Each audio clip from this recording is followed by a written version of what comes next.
Number 15. Cable tank. Wet sand grabs at your boots. Naval shells are still walking inland. Somewhere ahead, not much bigger than a sled, a low metal shape shivers out of cover and begins to crawl. No turret, no driver. Just tracks, a box of explosives, and a thin black cable unspooling behind it like a vein across the beach. A German operator, hidden somewhere back in the dunes, is steering 60 to 100 kilograms of demolition charge toward engineers, tanks, maybe a bridge exit not yet secured.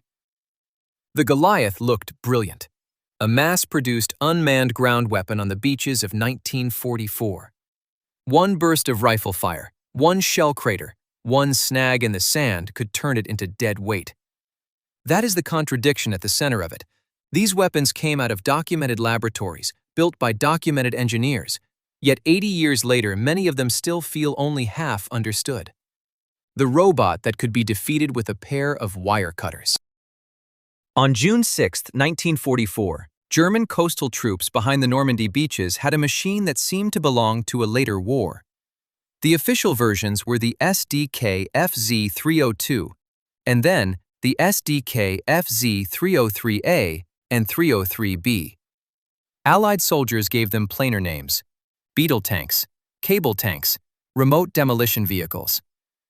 Each one was only about 1.5 meters long, 0.85 meters wide, and barely half a meter high, small enough to disappear against wreckage and scrub.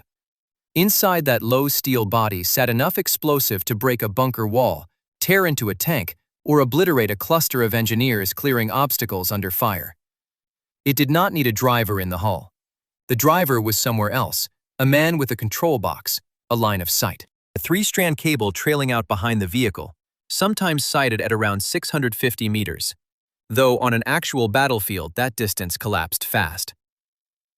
The cable carried the steering commands and, at the end, the order to detonate. The Goliath moved like a remote hand reaching forward through smoke and shell bursts. It sounds simple until you put it on an actual beach. The same war that made the machine possible made Normandy almost impossible for it. Naval bombardment churned the sand into pits and ridges. Landing craft smashed obstacles into irregular tangles. Bodies, timber, steel ramps, and crater lips turned a flat map into a broken surface. The Goliath could manage roughly 6 to 10 kilometers per hour on good ground. Normandy was not good ground. Germany did not build a handful of these for trials. It built more than 7,500 of them between 1942 and 1945. This was one of the first mass-produced unmanned ground weapons in history. A remote vehicle years ahead of its time, usually sent out as a one-way mine. The first version, the SDKFZ-302, ran on electric motors and cost around 3,000 Reichsmarks. That was expensive for a wartime state already bleeding material and fuel. Germany shifted to the cheaper gasoline-powered 303 models. Those also increased the charge from roughly 60 kilograms to 75, and in some versions up to 100. More blast, lower cost, better in theory. The battlefield was less impressed. You can see why soldiers and engineers kept coming back to the idea. A machine this small could crawl under fire where a man would be shredded. It could place demolition precisely instead of relying on artillery or a satchel charge carried by hand. Foreshadowed bomb disposal robots, remote breaching systems, even modern unmanned ground vehicles. In 1944, though, it still had to cross real terrain, under real bullets, attached to real wire. Wire is brutally honest technology. It does not care how advanced the concept looks. It does not care that the test range worked. If a shell fragment cuts it, the vehicle stops. If the cable snags on rubble, steering becomes guesswork. If the operator is killed, pinned down, or simply loses sight of the machine in smoke, the system is still sitting there on the battlefield, but the weapon has already failed. That helps explain why post-landing Allied reports keep describing captured or abandoned examples. Soldiers found the machines. They recognized what they were. Many never reached a target at all. At Omaha and nearby sectors, the battlefield broke the connection between operator and bomb before the weapon could do the one thing it had been built to do. Another problem sits in the records. The Goliath's physics are not mysterious. Its doctrine is. Germany was spending time, factory space, metals, batteries, engines, transport, training, and battlefield room on a weapon that was ingenious in design, but brittle in use. It was controllable, which made it vulnerable. Cheap by tank standards, but lavish for a disposable charge carrier. Advanced enough to look prophetic, yet fragile enough that infantry could sometimes just shoot at it, outrun it, or let the beach defeat it first. Even its memory blurred after the war. Remote demolition vehicles of several types were often collapsed into one category. Famous explosion during the Warsaw Uprising on August 13, 1944 is still popularly called a Goliath incident, though many historians identify the vehicle involved as the much larger Borgward 4. That confusion matters. It inflated the little machine into a legend bigger than its confirmed battlefield record. Production totals are clear. Sightings are clear. Successful kills are much harder to separate from rumor, propaganda, and simple misidentification. So the weapon keeps slipping between categories. Not a tank, not quite a robot in the modern sense. Not science fiction either. A tracked demolition carrier guided by cable, fielded in quantity, remembered vividly, and still strangely hard to pin down where wars usually become legible, in repeatable results. Back on that beach, the low metal shape is still crawling. It gets past one crater, then another. The operator is still somewhere behind it, thumbing commands into a control box while the cable pays out over wet sand and broken stakes. For maybe 10 seconds, it looks like the future. Then it jerks once, noses forward half a meter, and goes still. Its 3-strand control cable has been severed. Number 14. Bent rifle. How do you make a rifle safer by making it more impossible? In 1944, inside Germany's late-war small arms program, engineers took the Sturmgewehr 44, a compact assault rifle firing the 7.92 by 33 mm Kurz cartridge, and gave it a job no ordinary barrel was built to do. They wanted a soldier to stay behind a wall, below the lip of a trench, or under the armor line of a vehicle hatch, and still fire. Head down, shoulders hidden, weapon exposed, man not. It was a brutally practical idea, not a wonder weapon, just a way to survive the next 3 seconds. The answer was the Krummlauf, a curved barrel attachment fitted to the front of the rifle. The best-known infantry version bent at 30 degrees. Above it sat a small mirror or prism sight, periscope style, so the shooter could aim while looking from cover. A man could raise the rifle to the corner of a wall, keep his face back, and point the muzzle where his body did not have to go. In close fighting, streets, rubble, trench lines, that promise mattered. The myth arrived almost immediately. The bent rifle, the gun that tried to make bullets turn corners. That phrase turns it into a stunt, almost a wartime carnival trick. It was not.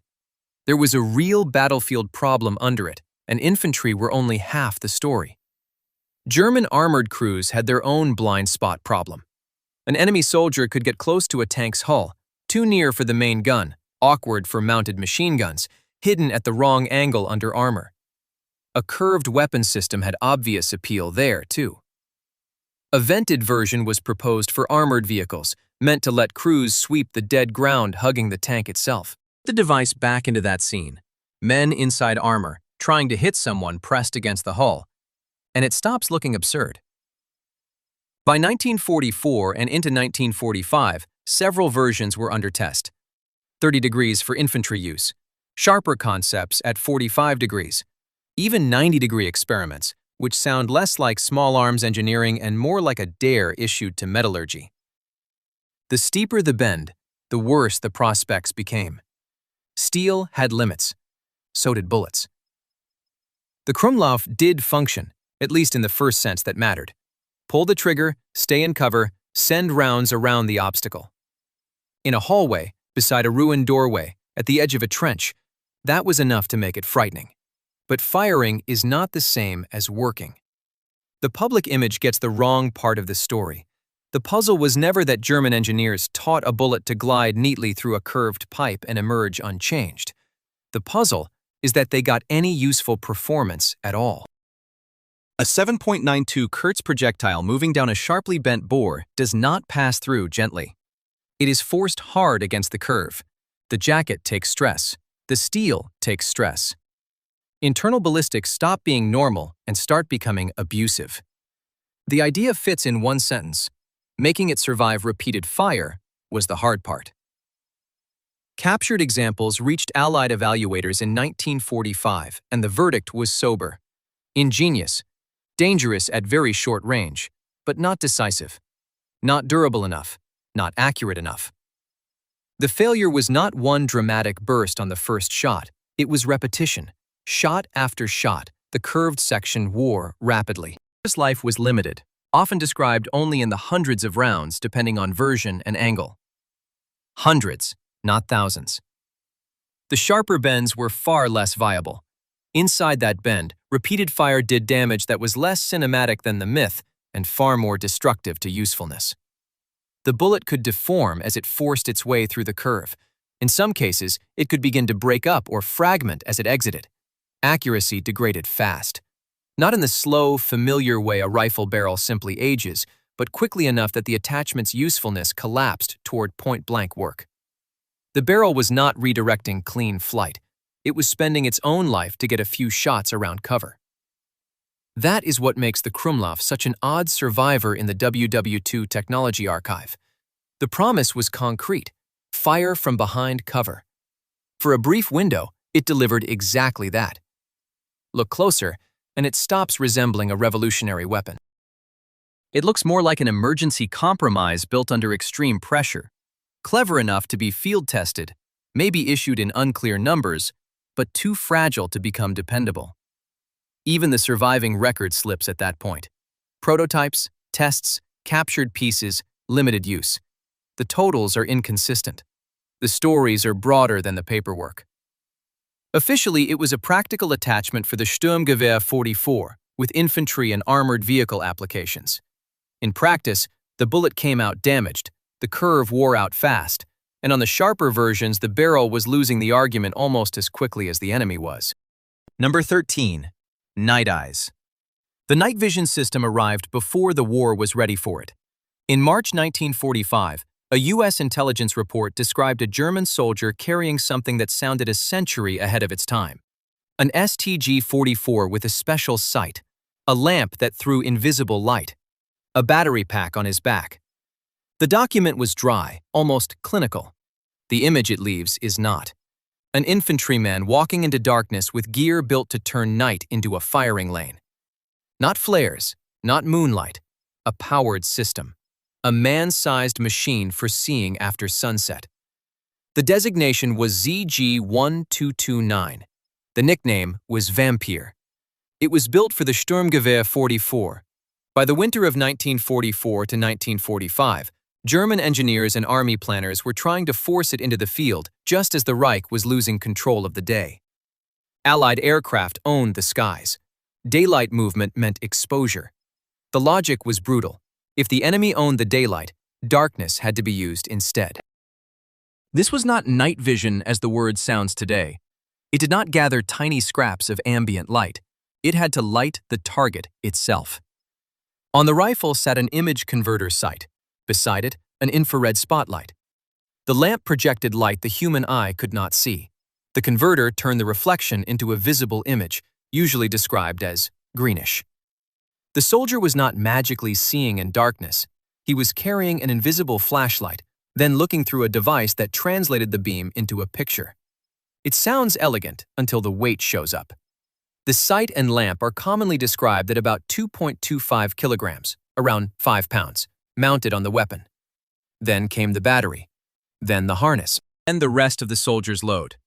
Full fighting weight with the system is often given at roughly 13 to 15 kilograms, 29 to 33 pounds, depending on setup and source. The effective range was not hundreds of meters across a battlefield. It was more like 70 to 100. Useful, yes, but close. This was not a God's eye machine. It was a short-range night ambush kit built at the edge of industrial collapse. And yet, it was real. Surviving examples sit in collections. The hardware exists. AEG worked on active infrared systems, not just for infantry, but as part of a wider German effort to fight in darkness with image converter technology. Larger vehicle systems existed too, including infrared equipment associated with Panthers. Vampir was not a one-off fantasy bolted to a rifle at the end. It belonged to a broader attempt to give a military night eyes after daylight roads had become daylight. Picture the setting. Eastern Front, early 1945. Snow, or thawed mud. Very little light. You carry an assault rifle that already feels newer than most of the war around it. Above it sits a tube and lamp that promise something stranger still. You switch it on.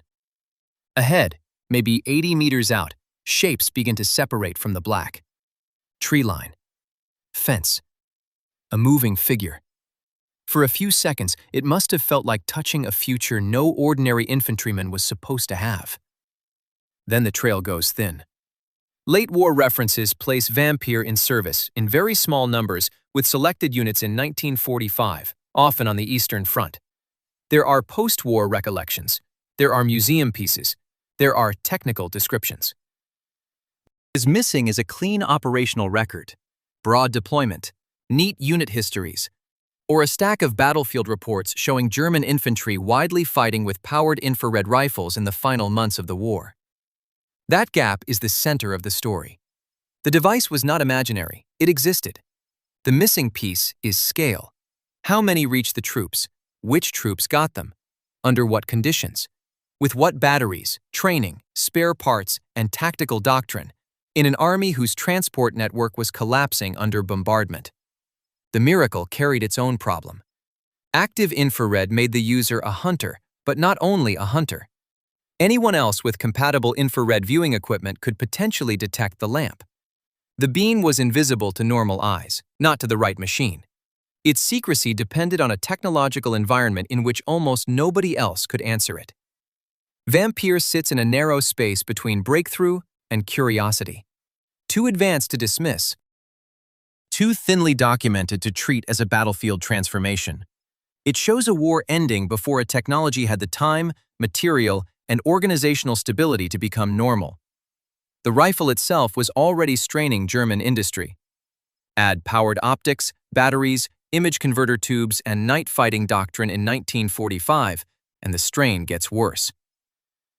British and American responses after the war were not disbelief. They recognized the concept. Portable night fighting was possible. The Germans had shown that. But making something work once, somewhere, with selected equipment, is not the same as proving it changed the battlefield. The surviving record never closes that distance, so the image hangs there. A soldier with an STG-44, a system glowing in a spectrum no naked eye can see. A battery on his back. He moves through the dark in the last winter of the war. The document says the weapon existed. The hardware says it existed. The stories say men carried it. Then the trail fades. The lamp stays on. Number 12. Radar Bat. On April 23, 1945, a U.S. Navy PB-4Y-2 privateer crossed the coast near Balikpapan, Borneo, carrying a weapon the crew could release and then abandon to the dark. The target lay beyond the certainty of human sight. No operator would keep a crosshair on it. No radio signal would steer it. The aircraft would turn away while the weapon continued forward alone. The bomb hunted by radar after release. The Navy called it the Special Weapons Ordnance Device Mark 9. Later, it became the ASM-N-2 BAT. Under the privateer's wings, it carried a 1,000-pound general-purpose bomb inside a small aircraft of its own. The weapon was roughly 10 feet across, with wings, a tail, control surfaces, and a radar seeker in the nose. Under favorable conditions and at suitable altitude, its theoretical release distance could reach about 20 miles. That was not a guarantee of reliable combat employment. Greater separation reduced the aircraft's immediate danger, but it also left the crew with no practical way to correct the weapon's decision. After release, the BAT had to find the ship itself. The privateer approaches Balikpapan. The crew cannot confirm the target through a sight. They release, bank away, and leave the bomb searching through empty sky. The bat carries its own active radar transmitter and receiver. It sends energy outward, waits for an echo, measures what comes back, and moves its control surfaces toward the strongest return. The crew cannot guide it or observe its final aim. The weapon detects a target, makes a choice, and steers itself. In 1945, that required no digital processor and no compact computer. Its brain consisted of antennas, vacuum tubes, analog circuits, servos, and mechanical control systems.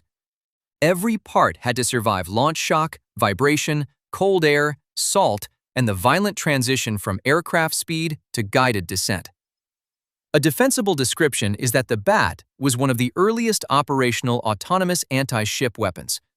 A crew could release it and stop carrying the target in its own attention. The weapon carried the problem forward, but not the ability to explain what it had chosen. Open water gave the system its best chance. An isolated ship produced a clean radar return against a comparatively empty background. The seeker did not need to understand the ship. It needed to find a strong, stable echo and keep turning toward it. The 1,000-pound payload made a correct selection potentially crippling. A wrong selection could spend that destructive force on water, shoreline, or another ship. Then the coastline entered the picture. Near an island, a harbor, or a dockyard, the radar did not see one simple target. It saw shorelines, buildings, cranes, hills, anchored vessels, and reflections bouncing across the surface.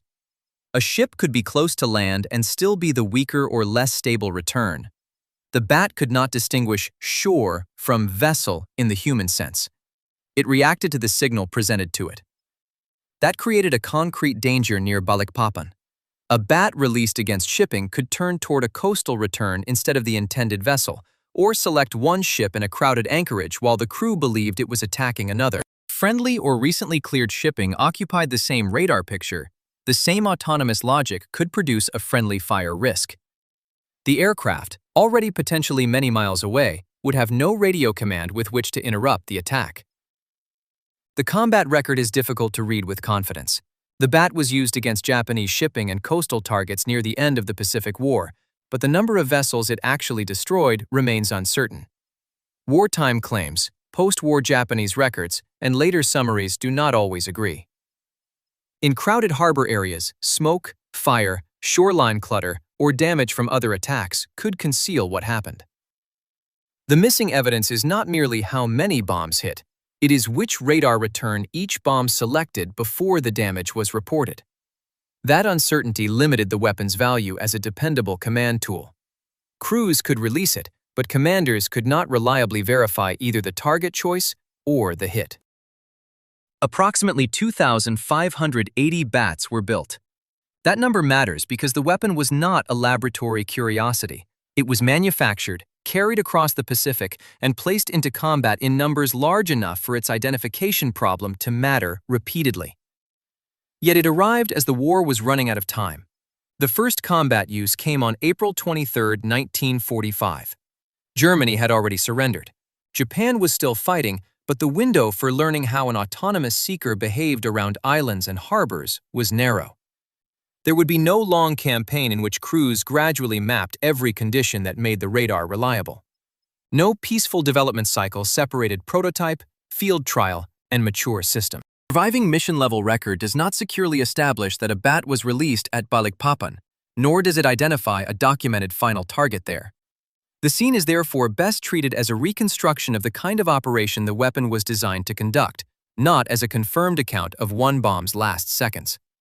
That distinction exposes the unresolved operational threat. If a bat entered a harbor's radar picture, what exactly could its seeker mistake for a ship? A shoreline, a crane, a neighboring vessel, or a reflected echo? And how could the crew prove afterward which return had received the bomb? Number 11. First guided killers. On August 27, 1943, somewhere west of Vigo, a man aboard HMS Egret looked toward the sky and saw no ordinary bomber attack. The Dornier Do-217s stayed miles away. They did not dive. They did not skim low over the waves. They released something that dropped, ignited, and began gliding toward the ship under the control of an aircraft behind it. No warning engine roar raced toward the deck. There was only a winged shape, a small flare burning in its tail, and a bombardier trying to keep that light centered while the ship turned below. The weapon carried about 295 kilograms of explosive. Its body was roughly 3.82 meters long, with a wingspan of 3.1 meters. It weighed about 1,045 kilograms, nearly a metric ton, suspended beneath a bomber. For a few seconds after release, a Walter HWK 109-507 rocket motor accelerated it. Then the motor cut out. The bomb became something stranger. Not a falling bomb, but a guided aircraft with no pilot inside. That distinction was about to become fatal. The Henschel HS-293A had no modern seeker searching for a target on its own. It had no fire-and-forget logic. A human operator watched the bright tail flare and moved a joystick.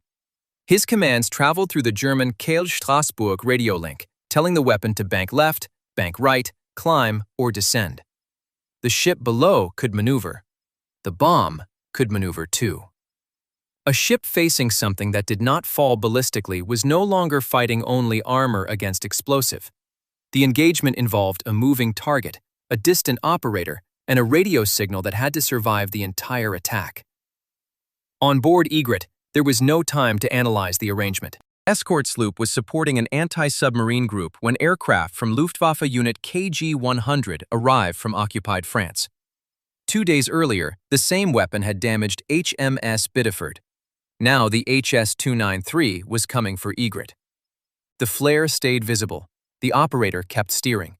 The bomb descended toward the ship. Then it hit. Egret exploded and sank quickly. 198 men were killed. In a single attack, a bomber destroyed a warship without first crossing the ship's defensive envelope. The aircraft had become a standoff sniper, and the water between bomber and target had become part of the weapon system.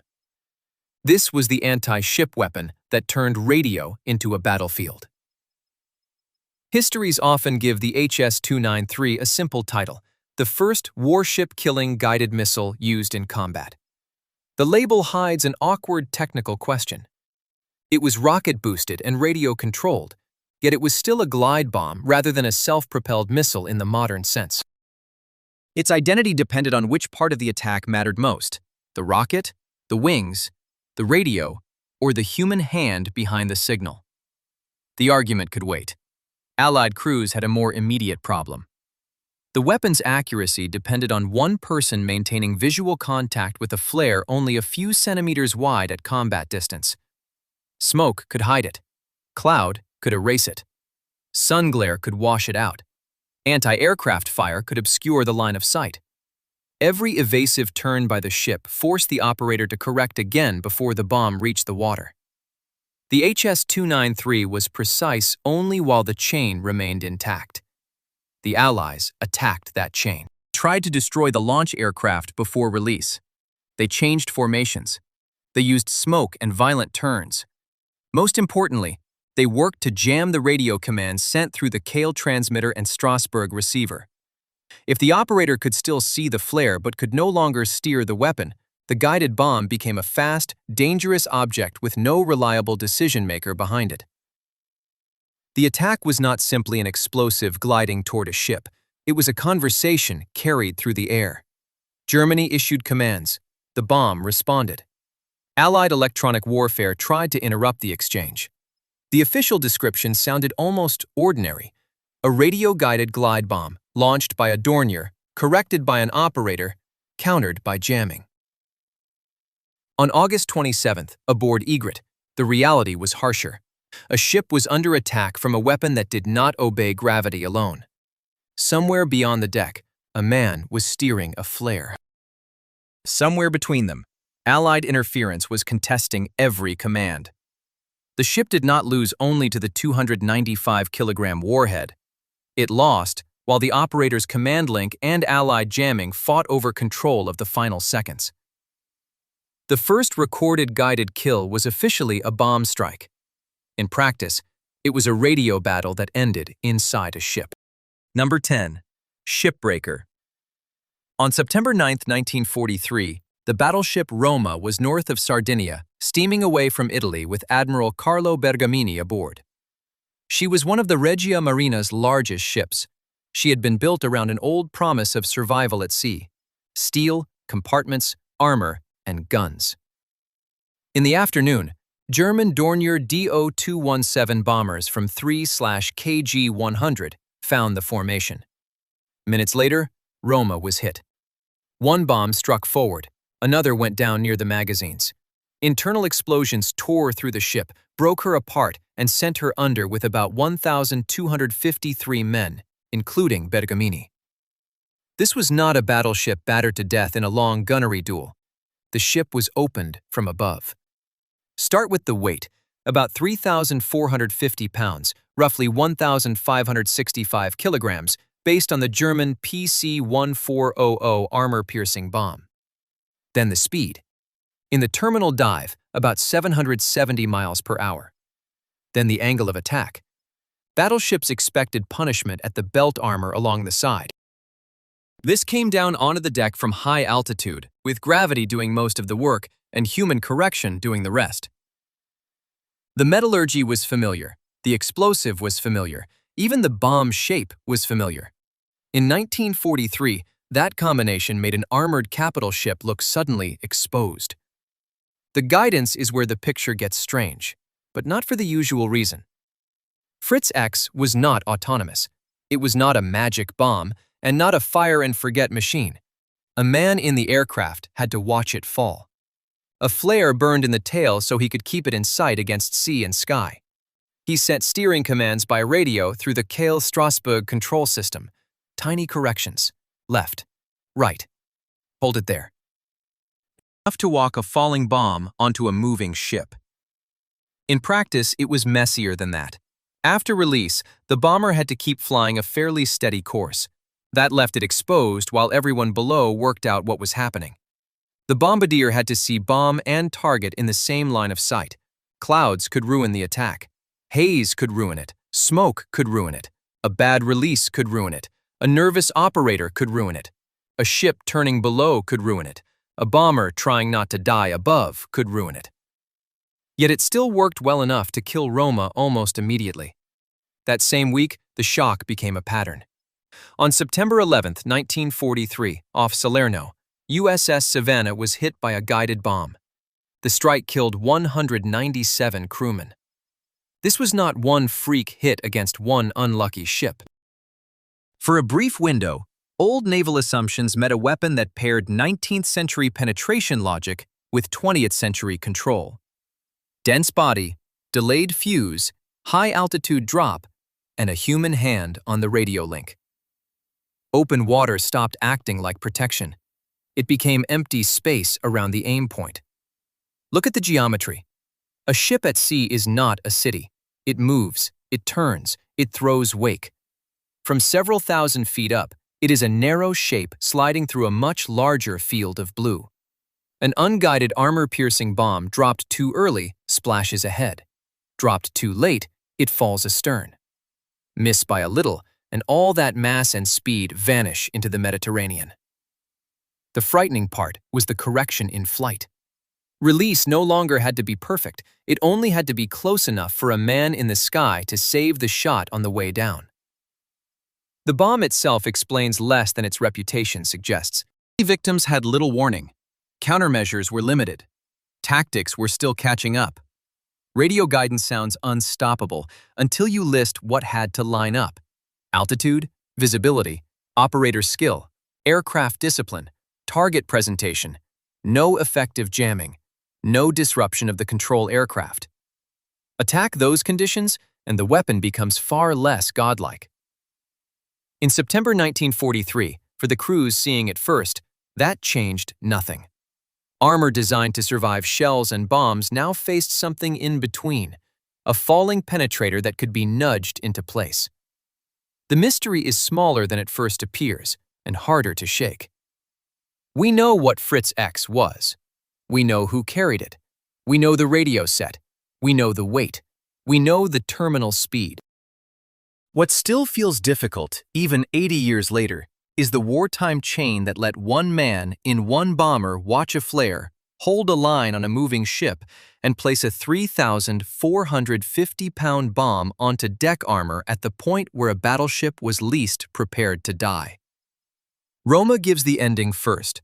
A capital ship broken in the afternoon, more than 1,200 dead. The mechanism behind it was almost disappointingly human. No onboard seeker, no electronic brain making decisions in the bomb, just a heavy penetrator, a radio link, a vulnerable bomber, and a man trying to keep two moving points aligned long enough for gravity to finish the job. The bomb that destroyed Roma was guided by eyesight, hand corrections, and a tail flare.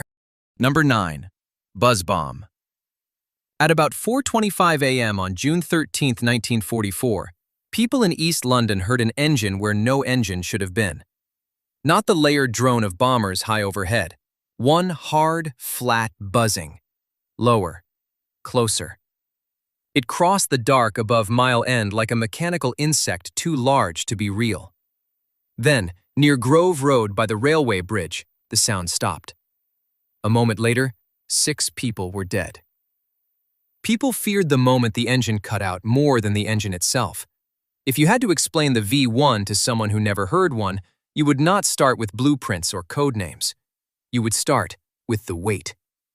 First the buzz, then every ear in the street locking onto it. Then the quick calculation people made without speaking. If it keeps going, maybe it passes. If it cuts out, it is coming down on someone. That was the attack profile turned into a civilian reflex. It also points to the larger question. These weapons were built by documented engineers in documented laboratories, yet they still feel half-explained after 80 years. The mystery is not the combustion. It is the way a simple machine taught an entire city to listen for death. The machine itself was brutally plain. The V1 flying bomb was about 7.9 meters long, with a wingspan of roughly 5.3 meters. It carried an 850-kilogram warhead. At its back sat the Argus AS014 pulse jet, more tube than refined engine. No turbine, no compressor, no pilot. Air rushed in through valves at the front, mixed with fuel, ignited, blasted out, and repeated that cycle about 45 to 50 times every second. That repetition made the sound. Not a smooth whine, not a piston rhythm. Chopping metallic buzz that seemed to shake the air itself. At roughly 400 miles per hour, it was fast enough to be dangerous and simple enough to be built in numbers. People often flatten that into a cartoon. Crude weapon, primitive engine, limited threat. War does not care whether machinery looks elegant. It cares whether it can be produced, launched, and made to arrive often enough. More than 9,000 V1s were launched against Britain. 2,419 reached London. In Britain alone, they killed 6,184 people and injured 17,981 more. Those are city numbers, street numbers, rescue crew numbers, hospital numbers. The industrial cleverness sat inside that apparent crudity. A pulse jet did not demand the materials, machining, and maintenance burden of a true turbine engine. The weapon did not need a trained pilot. Its guidance was automatic. Accuracy was limited, yes, but once launches became routine, accuracy was not the whole point. A weapon can miss a factory and still hit a district. It can miss a rail yard and still bury a family under masonry. At that point, the V1 stops fitting neatly into the category of aircraft. It becomes something colder. Mass-produced airborne shelling, sent across the channel by a machine loud enough to announce itself and cheap enough to keep coming. If you were under one, the sound did half the work before the explosive arrived. You heard it approach. You judged its line by instinct. You stood in a room, or at a shelter entrance, or in a narrow street, doing amateur acoustics while your own heartbeat got in the way. Because the pulse jet fired dozens of times per second, the weapon broadcast its presence across the city. People did not need to see the V1 to know it was there. They learned its grammar by ear. The most unnerving detail was that the silence was not an accident. It was built into the way the weapon finished its run. The V1 used a preset distance system linked to a small propeller-driven air log.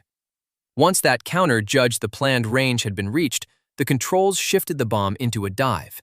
The engine stopped. So the cutout Londoners feared was not merely a mechanical failure overhead.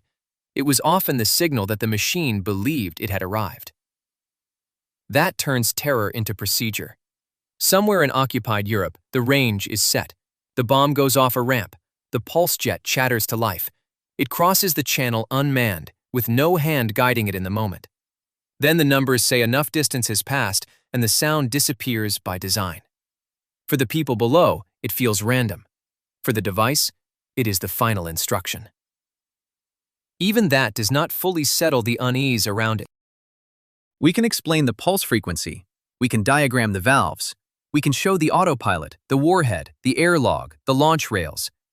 Those pieces still do not explain why this weapon lodged so deeply in memory. The V1 was not especially elegant, and it was not especially accurate. What it mastered was more primitive, and in its own way, more modern. Sustained psychological bombardment by machine.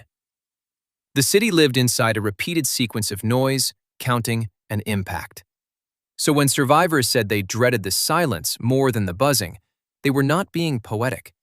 They were describing the exact moment when engineering crossed into human expectation. As long as the engine kept firing, the bomb was still somewhere else. When it stopped, it was no longer passing through the sky. It had chosen a ground. For 1 or 2 seconds, all of London listened to an empty patch of air. Then came the hit. Number 8. Vertical War. On September 8, 1944, London did not get that 1 or 2 second silence. At 6:43 in the evening, on Staveley Road in Chiswick, the explosion came first. 3 people were killed, others were injured. Windows went in. Brick and plaster blew across the street. No one had heard an engine cut out overhead, because there had been no engine overhead to hear. The first official explanation was almost mundane: a gas main, an accidental blast. It was easier to tell people that, and for a moment it fit the evidence better than the alternative. The alternative sounded absurd.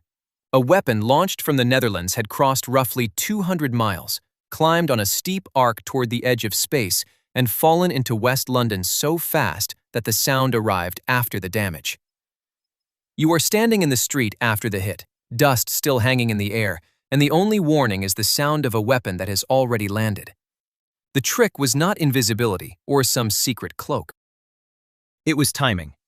A V2 came down at around 3,500 miles per hour, well beyond the speed of sound, so people on the ground could not hear it approaching in any useful sense. The blast announced the missile. The roar followed behind. That detail matters because it sits at the center of these machines. They were designed by documented engineers in documented laboratories, yet some still feel half-explained. With the V2, the unease begins in a plain eyewitness fact. People experienced an effect before they experienced its cause. Within days, British authorities understood this was not another V1. The V1 had a pulse jet voice. It buzzed, it coughed, warned people simply by being in the air long enough to be noticed. This new missile erased that interval. It used liquid fuel. It rose ballistically. It did not cruise toward a target like an aircraft. It left the atmosphere's busy lower layers, then dropped back in on a trajectory that made practical interception in 1944 almost meaningless. Once launched, there was no fighter pilot to scramble in time, and no anti-aircraft battery to place in the right patch of sky. A missile that arrived before anyone could hear it had turned air defense into paperwork after the fact. Its paper trail leads back to one man everyone knows, which makes the story stranger. On October 3, 1942, at Peenemünde on the Baltic coast, Wernher von Braun's team launched the A4 rocket on a test flight that crossed the Kármán line, the conventional boundary of space. The same machine, renamed V2 for Vergeltungswaffe 2, would be sent not toward an abstract future, but into cities. It carried about a 1-ton warhead, roughly 975 kilograms of high explosive. The vehicle proved that large, liquid-fueled rocketry, turbopumps, gyroscopic guidance, and high-altitude flight could work outside theory and outside the laboratory. Start with the numbers, and the shape of the problem sharpens. More than 3,000 V2s were launched against targets, especially London and Antwerp. Each one was expensive. Each one was relatively inaccurate compared with the industrial effort behind it. Each one carried less explosive than a serious bomber raid. As a weapon of war, it was a bad bargain. As physics applied under combat conditions, it was terrifyingly clean. Launch, burn, arc, descent, impact. No pilot to kill on the way. No warning sound over the target. No workable defense once the sequence had begun. The V2 feels different from the other marvels and dead ends of the war for a simple reason. Many experimental weapons become mysterious because it is unclear whether they really worked as advertised. Here, the opposite problem appears. The V2 did work. It worked often enough to force everyone around it into a new kind of helplessness. Scientists can explain the alcohol and liquid oxygen propellants. They can diagram the turbopump, the steering vanes, the guidance package, the ballistic path. The wartime mystery was never magical. It was operational. How do you stop a target that spends crucial minutes too high, too fast, and too briefly in range for the defenses available? In 1944, you largely did not. You struck launch areas when you could. You tracked patterns. You counted impacts. You managed consequences on the ground. That is very different from defense. The V2 seems half a step ahead of the era that built it, not because its principles are unknowable, but because those principles outran the systems meant to answer them. And then there is the part no engineering diagram can push to the edge of the frame. The rocket was assembled in the Mittelwerk tunnels with forced labor drawn through the Dora system. Around 20,000 people are commonly estimated to have died in that production complex. More people died building the V2 than were killed by its attacks. The official story is easy to phrase. The first ballistic missile, the first large rocket to reach space, the ancestor of launch vehicles that would eventually lift satellites and astronauts. Factory floor and in the tunnels, it was filth, beatings, exhaustion, and corpses beside a machine headed upward. Number 7. Missile shield. The air defense missile that was too early to save its makers. On February 28, 1944, at the Peenemünde rocket test area on Germany's Baltic coast, engineers prepared a weapon that looked like a smaller V2, but was being asked to do something far more difficult. The Wasserfall stood about 7.83 meters long, nearly 0.88 meters wide, and weighed roughly 7,800 pounds at launch. Instead of carrying a warhead toward a city, it was supposed to climb into the sky and hunt aircraft moving hundreds of kilometers per hour. A V2 could be aimed at a city-sized target and allowed to follow a largely ballistic path. Wasserfall had to detect a bomber formation, track its position, track the missile, and correct the flight continuously. A ground operator would send radio commands while radar watched both objects. Near the target, a fragmentation warhead weighing about 200 pounds would detonate and tear through the aircraft without requiring a direct hit. Allied bomber formations were already reaching German cities in numbers that conventional anti-aircraft guns struggled to stop. A missile with a projected ceiling of roughly 12 to 14 kilometers and a range of around 20 to 24 kilometers could attack them where fighters and flak were being pushed to their limits.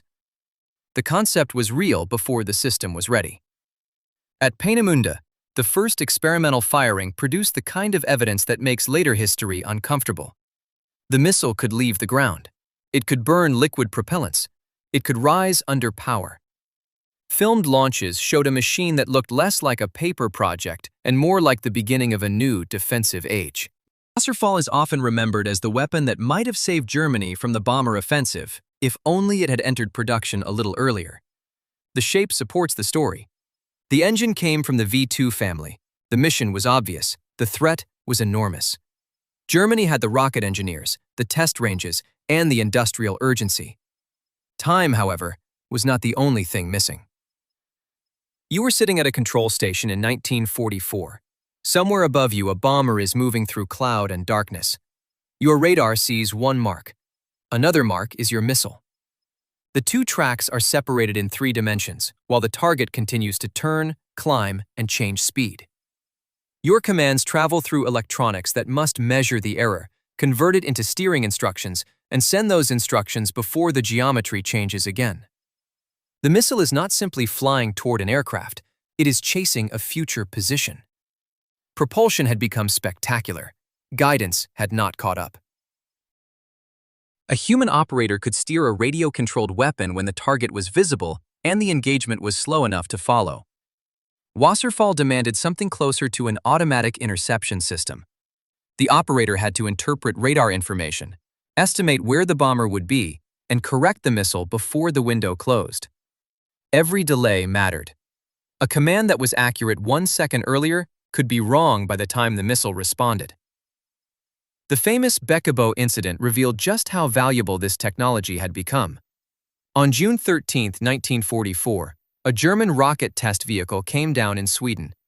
It was connected with Wasserfall guidance trials. British examination of the wreckage helped expose German rocket developments before V2 attacks on Britain began in September. The missile was still experimental, but the intelligence surrounding it was already operational. Through 1944, testing continued. Engineers could refine the airframe, improve the engine, film launches, measure altitude, and calculate the size of the fragmentation pattern.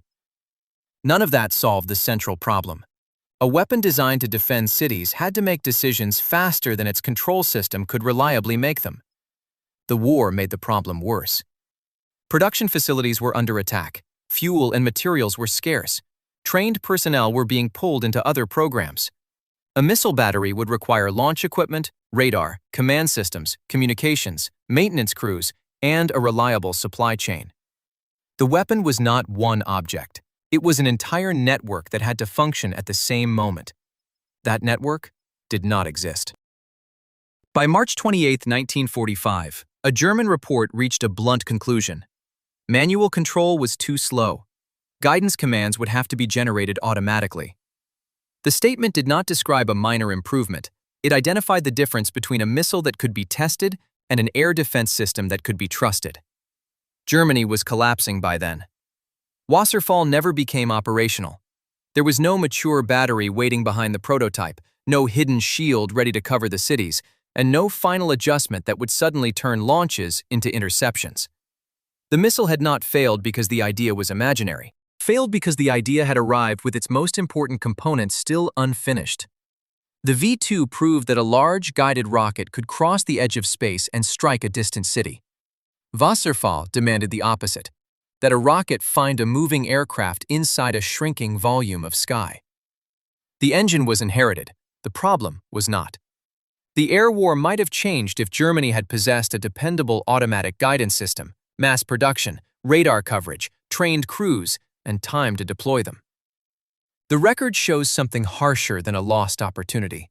A weapon whose body was already present while its intelligence remained on the drawing board.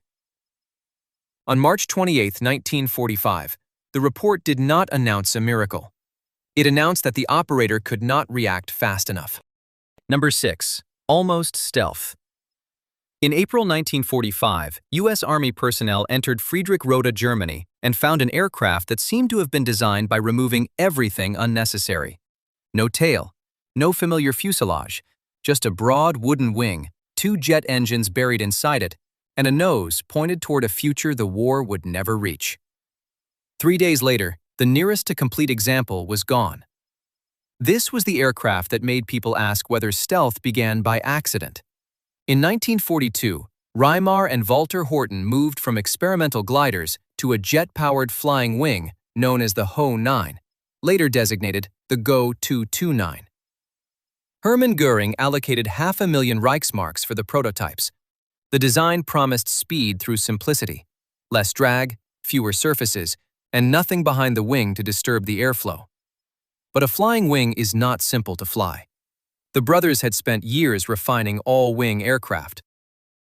The jet version was being built while Germany ran out of fuel, materials, trained personnel, and time. The V3 airframe was still under construction in 1945 when the Allies arrived. It had not entered combat. It had not completed a wartime test program. Its engines, controls, structure, and pilot workload had not been tested under the conditions it was meant to face. The most famous claim about the HO-229 does not come from a combat report. It comes from Reimar Horten's account, published in 1983. He said the aircraft's plywood skin used layers containing charcoal to absorb radar energy and reduce detection. The story transformed an unfinished German prototype into something much larger, a hidden stealth fighter, decades ahead of its time. Silhouette made the claim feel believable. You can see why. A smooth flying wing has no vertical tail and no separate fuselage projecting forward from the planform. Its shape seems to erase the aircraft's edges. As radar became central to air defense, that geometry looked like an answer waiting to be discovered. Radar does not judge an aircraft by appearance alone. It responds to angles, materials, seams, engine inlets, control surfaces, wiring, and the direction from which the signal arrives. A shape can reduce a return from one aspect and produce a strong one from another. The HO-229's engines were not hidden inside a perfectly sealed modern structure. They sat within a wartime prototype whose construction remained incomplete. The question became narrower and harder. Did the surviving V3 actually contain the material described in later accounts? The answer had to come from the airframe itself. The prototype entered the National Air and Space Museum collection in 1952. For decades, it remained a strange object from a collapsed weapons program. It was stored and examined without the aura it would later acquire. Then, in 2011, Smithsonian curators helped restore it.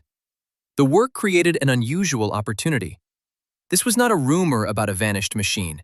It was a physical structure with plywood panels, adhesives, joints, damage, and layers that could still be inspected. Modern testing found no tangible evidence proving that charcoal-containing adhesive had been applied as a deliberate radar-absorbing system. Smithsonian researchers noted that the idea was possible, but the surviving structure did not settle it. That is the entire mystery. The aircraft may have had a shape capable of reducing radar visibility under certain conditions. That does not prove the designers understood the effect, intended to exploit it, or built the V3 with a functioning absorbing layer. An aerodynamic feature can exist without its designers fully understanding what it will become. The Horten brothers were not working inside a mature stealth program. They were working on a jet aircraft during the final year of a war that was consuming its own industrial base. The V3 had not reached operational testing. Its engines were not ready for a reliable combat career. The control system, performance, and production method remained unfinished. The machine was caught between two identities. It was real enough to preserve in a museum. It was incomplete enough to resist a final verdict. If the charcoal story was true, the aircraft still did not become a completed stealth fighter. If the story was added later, the flying wing still represented a serious attempt to solve speed and drag with an extreme configuration. Either way, the surviving airframe separates what can be touched from what has been imagined around it. The mystery is not whether the HO-229 existed. The wood, metal, adhesives, and unfinished structure are still there. The problem is that a visible object can preserve a hidden intention only imperfectly. In April 1945, soldiers found the prototype at Friedrichsroda. 3 days later, it was removed before the war could decide what it was. Decades afterward, conservators opened its layers and found no final proof waiting inside. The dark wing remained under museum lights, its radar story still trapped between the plywood and the paper. Number 5. Jet shock. The future did not stay in the museum for long. On November 8, 1944, Allied pilots over northwest Germany saw it crossing the sky fast enough to feel wrong. A silver shape with twin engines under the wings appeared behind a bomber stream, fired, and then simply pulled away. It did not dive. It did not hide in cloud. It left in level flight, as if one aircraft had slipped past the rules. That afternoon, Major Walter Novotny took off from Akmer Airfield in a Messerschmitt Me-262, leading the small jet force that carried his name, Kommando Novotny. He was already one of Germany's most famous fighter aces. In that cockpit, fame meant nothing.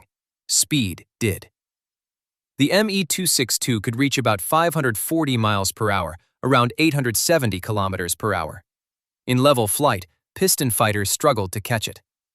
In the nose sat four 30mm Mk108 cannon, built for very short firing windows and catastrophic damage. Against heavy bombers, one pass could be enough. For crews in a B-24 or pilots in a P-51, the jets seemed to come from a different war. The weakness showed up before the crash. By late 1944, the Allies had already found the seam in this machine. At combat altitude, it was a shock. Near the runway, it could be trapped. Jets had to approach long and carefully. Pilots could not slam the throttles around like they could in rugged piston aircraft without risking flameout or damage. So Allied fighters waited over the bases.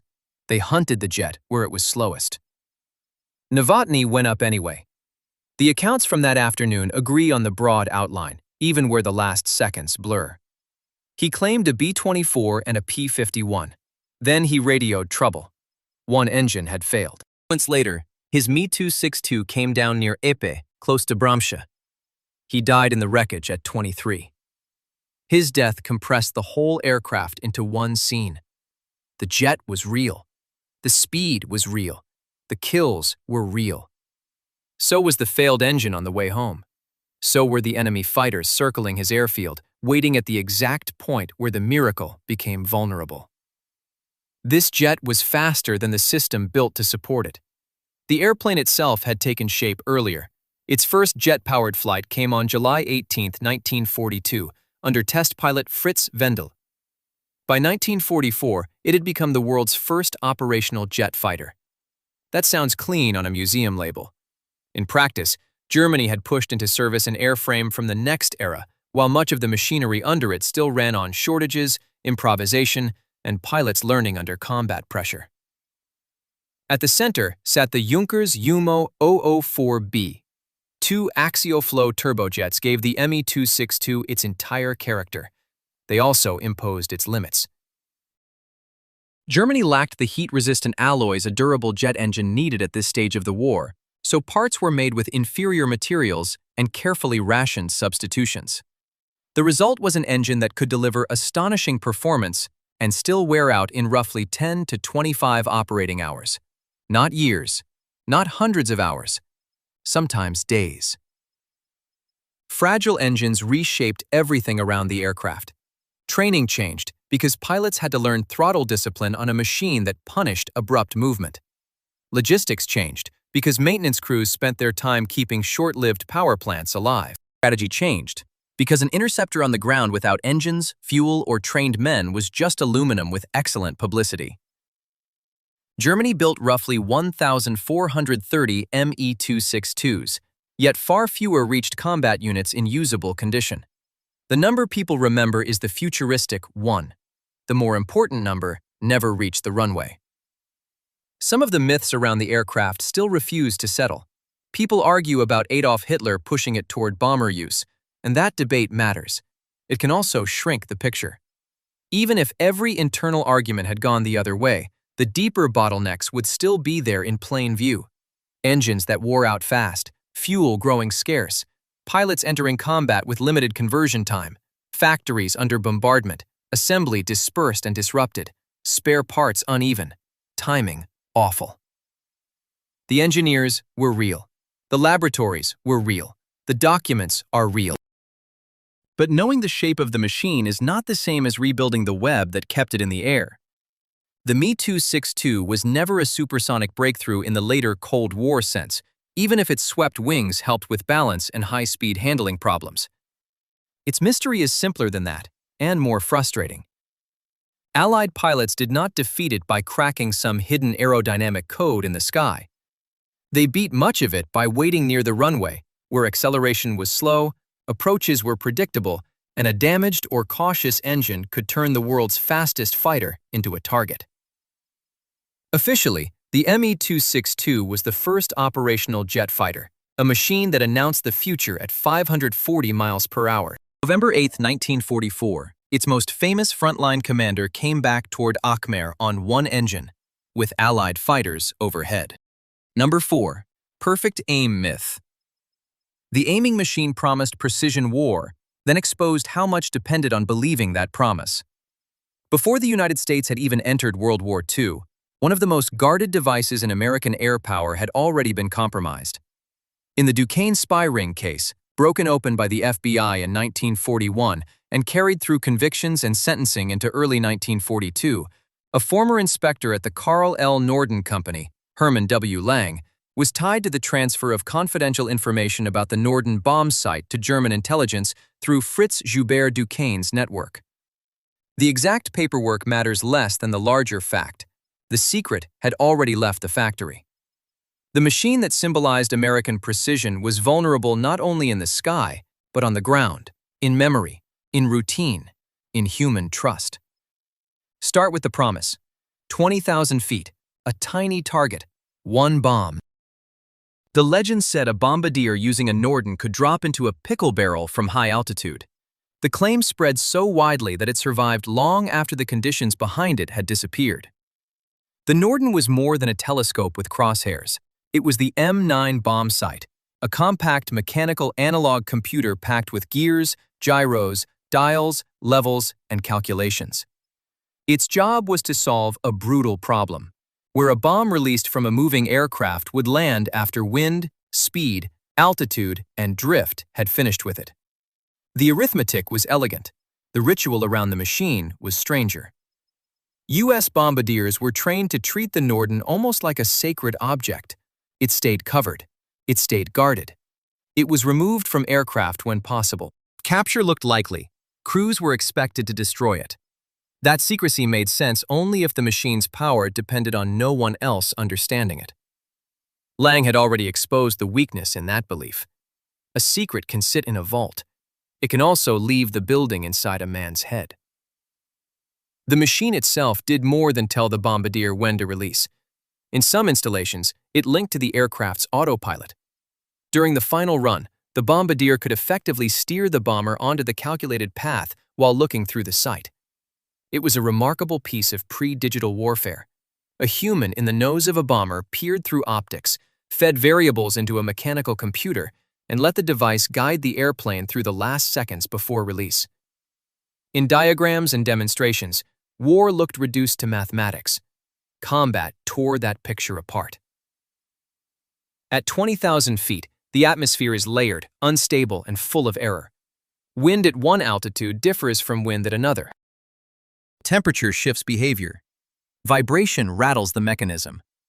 A bomber formation does not move like a test aircraft over a clean range.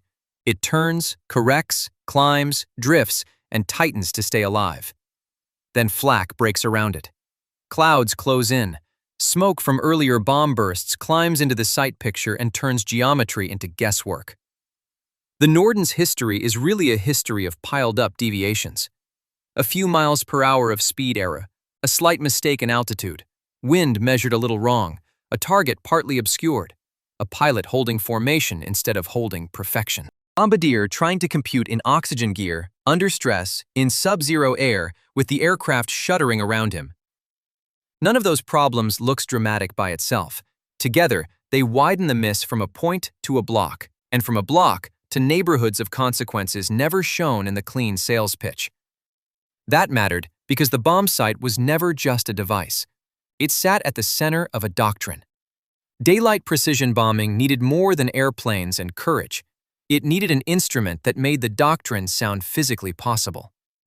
If American bombers were going to fly in daylight against industrial targets, there had to be a believable way to strike factories, rail yards, bridges, and oil plants with something better than hopeful saturation. The bombsight became both machine and argument. It reassured crews, commanders, and the public that industrial war could be accurate enough to justify itself. Once that belief was in place, the consequences spread well beyond the bombardier's compartment. Target lists, sortie planning, and public language all leaned on the idea that military industry could be separated cleanly from the city around it. If the machine could deliver precision, then the doctrine could claim discrimination. If the doctrine could claim discrimination, then civilian exposure could be described as accident, exception, or unfortunate residue rather than structure. The Norden did not create strategic bombing, but it gave strategic bombing a moral vocabulary. The record kept resisting that vocabulary. Over Europe, weather regularly shut the narrow window the Norden needed. Flying through overcast pushed crews toward radar aids, pathfinder methods, or releases based on less direct forms of aiming. Even in clear conditions, dispersion patterns often sprawled far beyond a single factory roof. Over Japan, high-altitude winds made bombing runs even harder, and operations eventually shifted in ways that abandoned much of the earlier precision ideal altogether. The machine stayed in service for years, beyond World War II and into Korea and Vietnam. That tells you something important. It was not useless. It was a sophisticated, workable instrument built by real engineers in real laboratories. But its reputation did political and moral work that no mechanism of gears and gyros could truly perform in combat. On August 6, 1945, a Norden bombsight was aboard the B-29 Enola Gay, used by bombardier Thomas Farraby over Hiroshima. Even at the end of the war, the machine was still there in the nose, still translating movement into release, still carrying the prestige of precision. The unresolved question was no longer whether the device could hit a pickle barrel. It was what followed when a machine sold as precision became the moral cover for attacks whose real footprint could spread far beyond the target point, into the city, and into the language used to defend it. Number 3. Monster Gun. In spring 1942, a train moved toward Crimea carrying shells that weighed about 7 tons each. Not the gun, just the shells.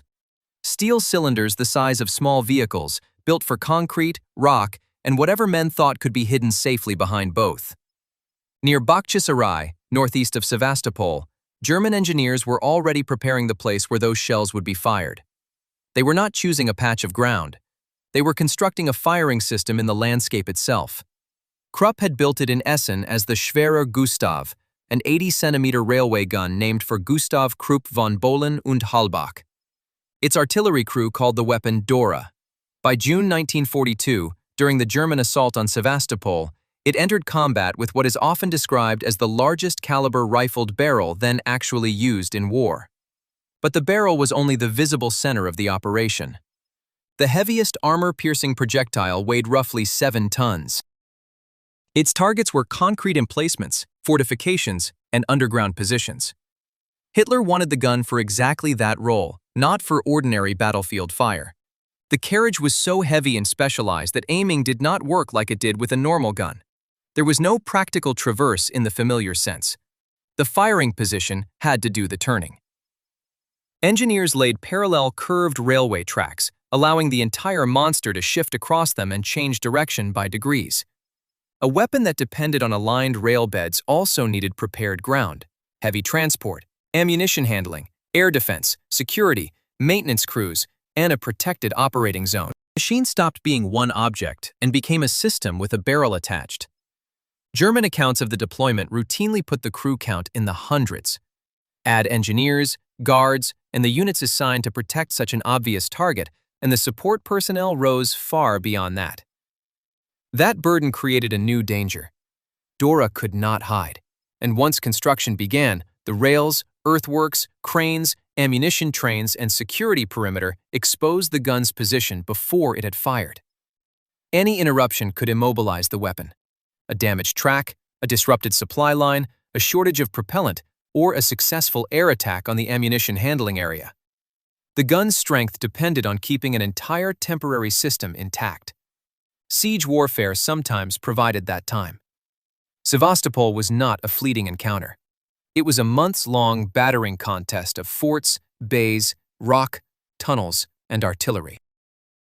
Dora makes sense only in that setting, but even there, its firing position had to survive long enough for the system to function. By June 1942, from the prepared position near Bakhchisarai, the gun began firing against Soviet defenses around Severnaya Bay. It used concrete-piercing rounds and high-explosive rounds. Each shot represented enormous effort, and every shot also revealed where the operation was concentrated. The larger bombardment puts those shots in perspective. By July 1942, German artillery had fired 26,281 tons of ammunition at Sevastopol. Dora's share was about 1.3%. The giant gun was present. It was real. It fired in combat. The siege was not won by one theatrical machine smashing a city by itself. It was won, if that word even belongs here, through the combined force of artillery, infantry assault, bombing, engineering, and attrition. The supergun fits inside that violence. It does not explain it. One story kept trying to make it explain everything: the White Cliff Ammunition Depot. In later German accounts, it became the perfect target for Dora. The Soviet depot was said to have been buried deep inside rock and protected from ordinary attack, then destroyed after repeated hits from the giant gun.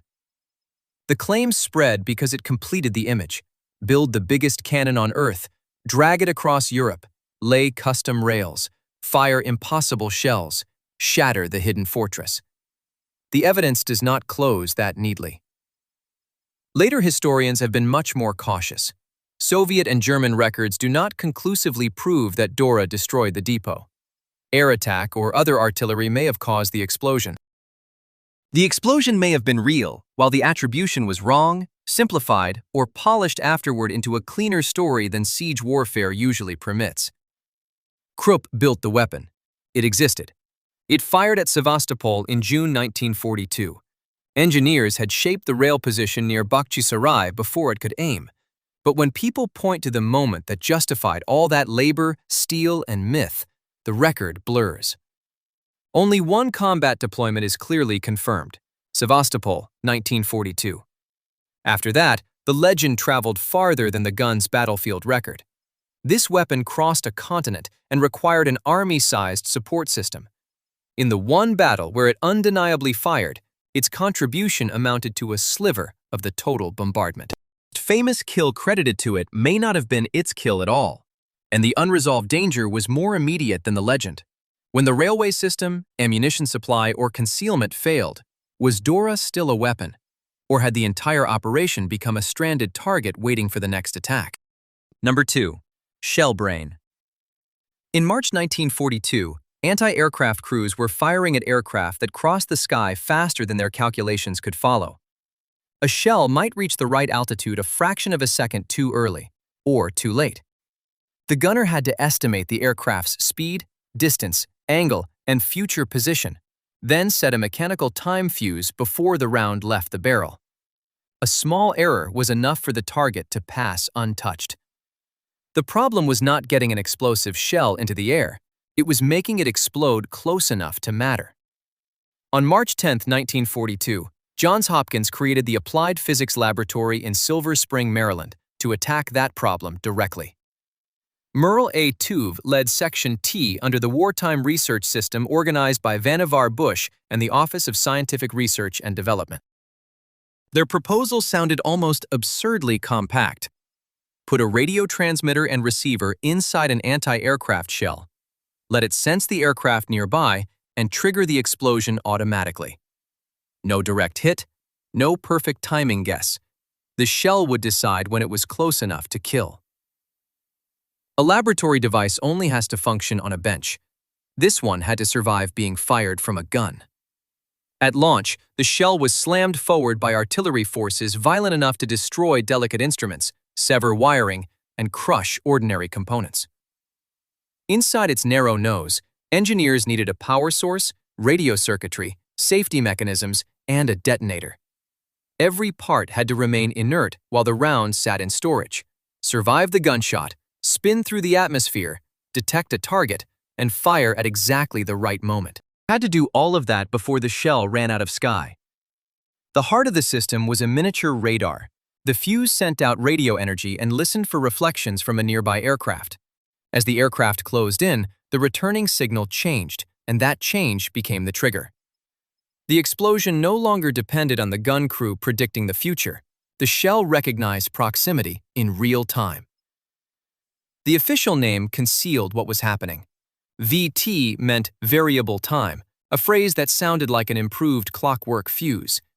It did not suggest that the projectile carried a tiny radio sensor into battle. The bland name helped protect the secret.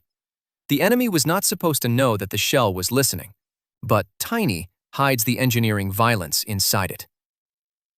Before solid-state electronics, the fuse relied on vacuum tubes.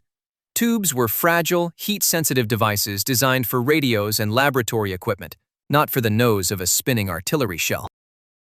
James Van Allen worked at APL in 1942 on making those tubes rugged enough to survive launch and still operate in flight. The entire miniature machine had to stay alive through acceleration, vibration, rotation, cold air, and the risk of impact.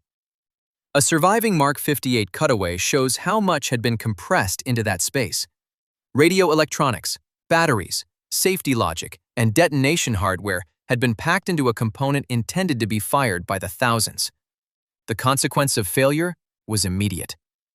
A naval gun crew could fire a full salvo at an incoming aircraft and watch it continue toward the ship because the tubes had broken, the safety system had stayed locked, or the circuit had triggered at the wrong distance. The ship would not get a second calculation.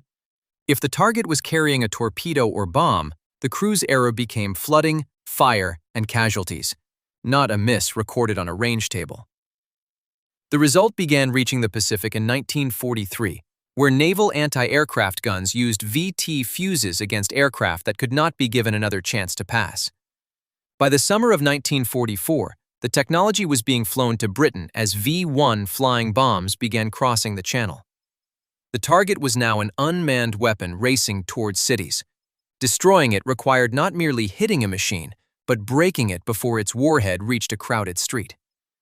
That deployment created a sharper threat for the enemy. A V-1 could no longer rely on the usual advantage of a small, fast target. Near British defenses, a shell might burst beside it without a direct impact, sending fragments through its wings or engine and turning its own momentum against it. This same principle later answered a different battlefield problem. Infantry positions and artillery emplacements were difficult to destroy with direct hits because shells buried themselves in soil or struck uneven ground. Set to burst above the surface, VT-fused rounds spread fragments downward across trenches and gun crews. The transition from air defense to ground attack was not a list of applications. It was the same demand for a lethal distance, solved against a new target. Institutional histories later repeated a wartime judgment that placed the proximity fuse beside radar and the atomic bomb among the war's most valuable technological developments. Ranking is a historical assessment, not a universal measurement of effectiveness across every theater and firing condition. Its reputation grew from battlefield results, secrecy, and the shock of discovering what the projectile had been doing. From the outside, the weapon looked ordinary. A gun fired, a shell flew, an aircraft suddenly broke apart without being struck directly. The shell did not think. It listened through a glass tube, measured distance through reflected radio waves, and died at the instant the mathematics became close enough to kill. But that intelligence mattered only if secrecy held. Factories could produce reliable fuses by the thousands, and the enemy failed to adapt before the next shell arrived. Number 1. War of Permutations. A German naval operator sent a message in the mid-1920s. The letters looked ordinary on paper. The meaning was not. Inside the machine, 3 wired rotors turned. A reflector sent the current back through them. A plug board altered the path again. Every keystroke changed the machine's next answer. The weapon killed without firing. It made secrets unreadable. Enigma entered German military service in the interwar years, and naval versions later became part of a wider communications system. Its protection came from motion. Press the same letter twice, and the machine could produce 2 different substitutions. A message intercepted at sea became a line of meaningless symbols. German operators trusted the settings, procedures, and daily keys that made the system seem beyond reach. But one question was already hiding inside the machine. If every setting changed with the network, the day, and the operator, how could anyone break it before the information became useless? The answer began in 1932 in Poland with mathematicians who refused to treat Enigma as magic. Marian Rejewski and his colleagues studied patterns in German traffic and exploited weaknesses in operating procedures. The machine had complicated wiring, but the system around it still depended on people choosing message keys, following routines, and sometimes repeating habits. That mattered because Enigma was not one fixed cipher. It was a family of machines, daily settings, naval networks, code books, and instructions. Break one layer, and another could replace it. Capture one machine, and you might learn only how it worked yesterday. May 9, 1941, British sailors captured the German submarine U-110 in the North Atlantic. Hidden inside were Enigma materials, documents, and settings that could help Allied cryptanalysts read traffic that had previously vanished into darkness. The prize was enormous, but it was not a master key. It opened a temporary gap in a system that kept moving. That gap soon became a race. A naval message could identify a patrol line or direct U-boats toward a convoy, but its value expired when the ships altered course or the settings changed. If codebreakers missed a break for even a short period, the next report might arrive after the convoy had entered the danger zone. In one such operational pattern, a convoy could already be moving toward a submarine line while analysts were still testing yesterday's assumptions. Commanders had to choose between diverting ships on uncertain evidence or allowing them to continue toward a threat they could not publicly explain. At Bletchley Park, Alan Turing and other codebreakers turned each temporary opening into an industrial process. The bomb did not simply solve Enigma. It tested large numbers of possible rotor settings against likely fragments of German messages, known as cribs. The machines searched for contradictions. A bad setting collapsed. A surviving setting could be examined. The work required mathematics, captured documents, intercepted traffic, machine operators, linguists, engineers, and a constant supply of fresh information. A recovered document mattered only while its settings remained current. Intercepted transmission mattered only if it could be decoded before the submarine moved, the convoy passed, or the network changed. Intelligence also had to be used without revealing that the source had been compromised. A warship could not always turn directly toward a submarine merely because a message had exposed its position. The hardware was only half the story. An operator who repeated a pattern, chose a predictable habit, or mishandled a procedure could expose a system designed to resist pure mathematics. The machine did not fail in one dramatic instant. Its protection weakened wherever engineering met routine. A changing communications network had to be attacked continuously, at scale, while the enemy changed procedures and the sea kept destroying ships. Polish cryptanalysts made the first breakthroughs. British teams expanded them. Captured materials and operator errors created openings. The bombs accelerated the search. Together, those parts formed the system that made sustained reading possible. By the middle of the war, Allied reading of Enigma traffic was producing intelligence across multiple fronts. Its value appeared in decisions that left little visible trace. A convoy altered course. A patrol waited at the right point. Or an ambush was prepared while the enemy believed he was hidden. Estimates that the work shortened the war by as many as 2 years refer to consequences of this kind. The ships that reached port and the operations that met fewer surprises, not to a single measurable battlefield event. The German naval machine was compromised by continuous effort rather than one brilliant equation or one captured box. The system remained vulnerable only when mathematicians, sailors, engineers, analysts, and commanders kept pace with its changing parts. The intercepted message still looks meaningless. Its value depends on time. A setting recovered from a captured submarine can expire. A readable transmission can become dangerous to use. An intelligence report can save a convoy only if it arrives before the convoy reaches the submarine line. The next naval network was already changing its settings. Somewhere in the Atlantic, ships were still moving toward a patrol whose position Allied analysts had not yet confirmed, and any warning sent too soon could reveal how they knew.